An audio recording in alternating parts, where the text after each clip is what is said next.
સભા માટે અમારા ચાર પ્રભારીઓની કોંગ્રેસ પક્ષ દ્વારા જાહેરાત કરવામાં આવે છે।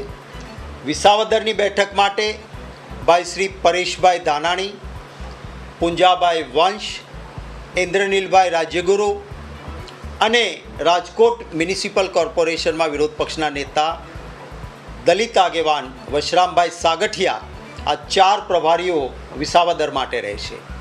કડી માટે લોકસભાના સાંસદ સિનિયર નેતા ગેનીબેન ઠાકોર, અમારા કોંગ્રેસ પ્રદેશ કોંગ્રેસ સમિતિના કાર્યકારી અધ્યક્ષ જિગ્નેશભાઈ મેવાણી, અમારા કડી માટેના ત્રીજા પ્રભારી તરીકે પાટણના ધારાસભ્ય અને દંડક કિરીટભાઈ પટેલ અને ચોથા પ્રભારી તરીકે માલધારી નેતા માજી ધારાસભ્ય ભાઈ શ્રી રઘુભાઈ દેસાઈ એ અમારા કડી માટેના પ્રભારીઓ રહેશે।